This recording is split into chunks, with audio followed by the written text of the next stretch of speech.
Ngopi. Kembali lagi dengan aku Iva ya dan Aku Aden. nah, kita di sini mau ngejelasin tentang pertanyaan dari murni dari Iva sih sebenarnya teh. Ada polos sedikit nih orang ini gitu. Jadi judulnya bukan ngejelasin tapi Q&A. Iya, Iva dan Aden. Iya, Iva dan Aden gitu. Oke. Tapi guys, ini tuh kita lagi hujan ya sebenarnya. Jadi kita berteduh di bawah hujan.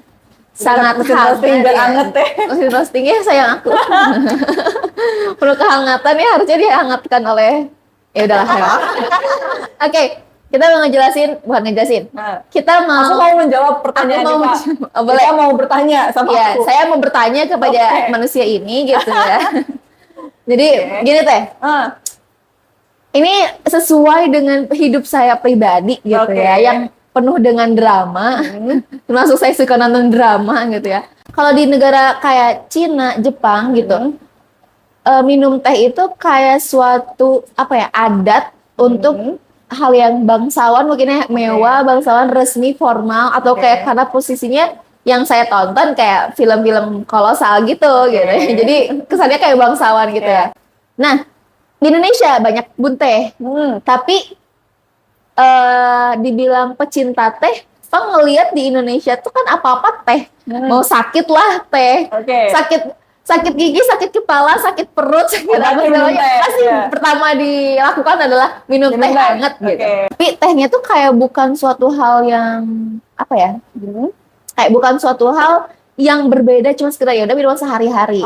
Dari pengalaman Iva nih, karena Iva nonton film-film drama-drama Korea, drama-drama Cina gitu, Iva melihat bahwa teh itu dianggap sebagai suatu hal yang sakral, yang sifatnya dinikmatinya itu harus dengan seremonial tertentu gitu. Sedangkan di Indonesia orang-orangnya lebih suka kayak minum teh itu lebih ke ya udah minuman sehari-hari gitu.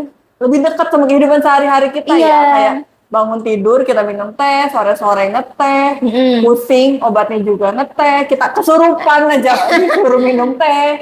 Habis kecopetan juga disuruh. Aku pun itu kayak aku selalu gitu ya, kita harus selalu minum teh gitu. Kenapa sih bisa terjadi kayak gitu? Itu satu. Yang kedua tadi sejauh mata memandang. Sejauh mata memandang. Kalau misalnya kita jalan-jalan ke daerah-daerah tinggi, pasti yang pertama dilihat itu kebun teh. Nah, instead of kebun kopi. Masih ada yang situ.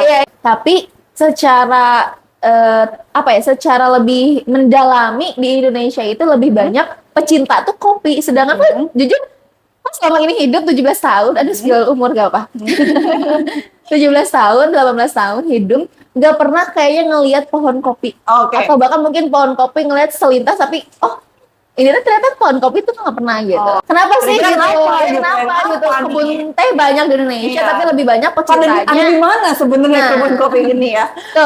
Pertanyaan yang menarik. Aku jawab yang pertama dulu tadi.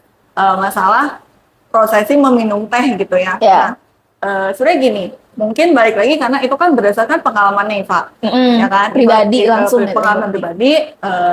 Kita sering kita nonton film, lihat orang-orang kok yang minum teh itu seolah-olah nih hanya para raja-raja, hanya para bangsawan-bangsawan. Padahal di kita juga sama. Oh ya? Cuma kamu aja nggak tahu. Saya ini polos ya, mohon maaf. Tapi sebenarnya gini, ini kita balik lagi ke video pertama mungkin ya, ke video waktu kita bahas sejarah sejarah kopi. Gitu. Nah, aku belum terlalu banyak research soal ini, jujur aja teman-teman. Jadi kalau misalnya nanti teman-teman mau diskusi di komen, boleh banget. Aku sangat-sangat terbuka. Tapi ini kita bodoh-bodohan aja ya. Iya, bodoh-bodohan. Kita bodoh-bodohan nih. Kita mikir logika. Sekarang gini, dari zaman dulu kita kan selalu didoktrin untuk barang-barang yang berkualitas itu dikasihnya ke Belanda. Waktu itu kita bahas kopi, inget ya? Jadi kopi-kopi yang berkualitas bagus, kopi-kopi yang let's say specialty kopinya itu hanya diperuntukkan kepada para penjajah, kemudian untuk dijual ke luar Indonesia. Untuk orang-orang kita yang sendiri bahkan nggak minum kopi sama sekali. Kalau Iva masih ingat, kita pernah bahas itu kemarin. Berarti orang-orang Indonesia itu berarti nggak ngerasain ya si rasa kopi itu tuh? Sayangnya enggak sih. Mungkin pun kita dikasih kopi, ya kopinya kualitas yang rendah. Gitu, sama aja dengan teh. Jadi mungkin seolah-olah kita dekat nih sama teh gitu kan, kayak sehari-hari kita minum teh. Kayak tadi tuh pusing minum teh, sakit minum teh ya kan, habis kecopetan minum teh. Tapi yang diminum itu hanya teh-teh yang sorry itu saya ya, ini kita bicara fakta ya, teh-teh yang kualitasnya murah. Teh-teh yang kualitasnya rendah. Nah, Kenapa aku bisa bilang rendah? Karena gini, teh yang kualitasnya bagus itu seharusnya dia masih berbentuk daun. Sama aja kayak kopi. Kalau misalnya kita kopinya masih bagus, itu pasti kita dijualnya masih bentuk biji. Tapi kalau misalnya kopi yang dia mungkin fisikalnya nggak terlalu bagus, ada cacat-cacatnya, ada defek-defeknya, pasti dia akan dijual dalam bentuk bubuk. Sama dengan teh. biar nggak ketahuan gitu mungkin ya. Betul. Jadi kan lebih nggak kelihatan. Iva pernah buka teh celup, pernah iseng ngegulirkan Iya, nggak? pernah, Lihat pernah. isinya teh celup. Pernah. Isinya kayak gimana? Bubuk kan? Iya sih. Itulah yang biasa dikonsumsi sama kita. Sayangnya gitu. Padahal sebenarnya ya banyak banget teh berkualitas, teh maupun kopi yang berkualitas yang ditanam di Indonesia kayak gitu. Itu sih lebih ke apa ya, aku bahasnya ya warisan kolonial kali ya teman-teman. Sedih banget emang kalau ngebahas ini, tapi ya this is the fact that we have to accept gitu. Jadi dengan semampu kita harus memperkenalkan sama teman-teman untuk kita konsumsi lah apa ya bahan-bahan alam yang memang sesuai gitu seharusnya kayak gitu. Itu untuk jawaban yang pertanyaan pertama. Nah, sekarang aku mau coba jawab yang pertanyaan kedua nih. Tadi Iva bilang seolah-olah sejauh mata memandang gitu ya, di mana ke sana ke sini gitu kita selalu melihatnya kebun teh. Sebenarnya kebun kopinya adanya di mana gitu. Iya. Ini pertanyaan menarik. Secara data, secara statistiknya, Iva tahu nggak sih kalau misalnya produksi kopi ini di Indonesia ya kita bahas itu hampir 3-4 kali lipatnya produksi teh. Wah? Serius? Oh iya? Serius. Jadi mungkin teman-teman bisa cek sendiri di Google gitu, correct me if I'm wrong, tapi kenyataannya seperti itu. Nah, terus pertanyaannya kebun kopi itu ada di mana? Untuk kopi Arabica itu dia hanya bisa ditanam di atas ketinggian 1000 mdpl. Beda sama teh yang dia udah bisa ditanam di atas 700 minimal.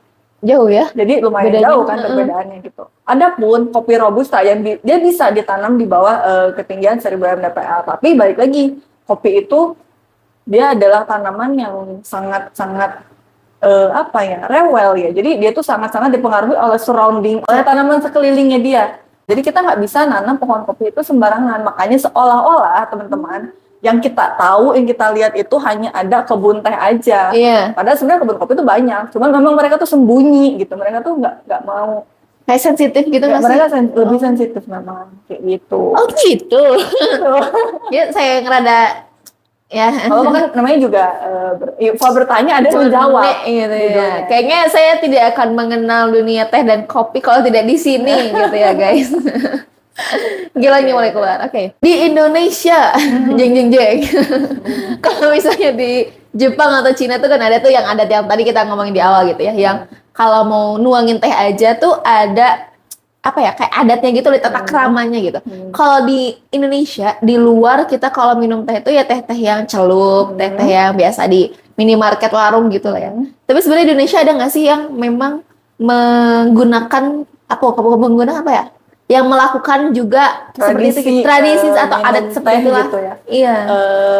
Jujur aku belum pernah research soal ini gitu Pak. Tapi setahu aku dengan gimana ya ngelihat budaya kita juga sebetulnya hal seperti itu ada. Cuman memang kurang ke-explore dan kurang terlihat gitu di mata teman-teman karena nggak pernah diangkat juga gitu kan, kayak siapa sih orang yang turun-temurun ngajarin anaknya tata cara minum teh. Kalau di kita kan nggak ada. Iya sih, Ya iya kan? sih. Dari atasnya Gitu, juga dari kita nyalahin kakek nenek kita. Ya nggak disalahin kok kayak nih, kayak gitu nggak gitu. Cuman kita bicara fakta ya, secara budayanya memang nggak diperkenalkan, bukan berarti nggak ada. Gitu. Oh iya benar sih. Gitu.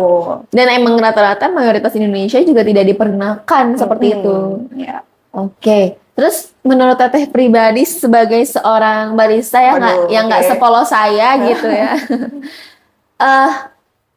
Sudut pandang Teteh pribadi nih, Farah nanya ke Teh Aden. Kalau misalnya membuat kopi dan membuat teh, itu lebih susah mana sih? Kalau kita bicara susah, sebenarnya aku yakin nggak ada yang susah. Opsional lah ya. Itu mah opsional gitu. Kalau misalnya kita mau pakai metode yang biasa-biasa aja, metode favorit orang Indonesia, metode tubruk nih, mau teh, mau kopi, itu dua-duanya bisa dilakukan. Jadi teh dimasukin air, kucuk-kucuk udah kelar. Kopi juga sama. Gitu. Cuma kadang-kadang manusia kan sangat kreatif nih, kita bikin alat-alat keren, kita bikin sifon, kita bikin kayak gini, kita bikin V60, kita bikin Kalita dan sebagainya, alat-alat yang namanya keren-keren gitu. Kita buat metode-metode yang sangat rumit dan seolah-olah bikin kayak ngopi itu susah. Iya nggak? Tapi sebenarnya aku yakin untuk menikmati kopi maupun teh, menikmati dan mengapresiasi itu sebetulnya nggak sesulit itu kok. Kita semua bisa menikmati, kita semua bisa mengapresiasi baik itu kopi maupun teh di rumah sendiri-sendiri. Kayak gitu. Tapi kalau misalnya soal, sebenarnya optional juga sih soal rasa ya. Kalau teh tuh apa ya istilahnya tuh kayak bening gitu ya. Kalau kopi tuh kayak nggak tembus pandang. Itu apa sih istilahnya tuh? Gimana ya? Saya gimana ya? Mungkin mesin Eva lebih bold kali ya. Kopi tuh lebih jelas, lebih terpampang gitu rasanya. Kalau ini tuh kopi gitu.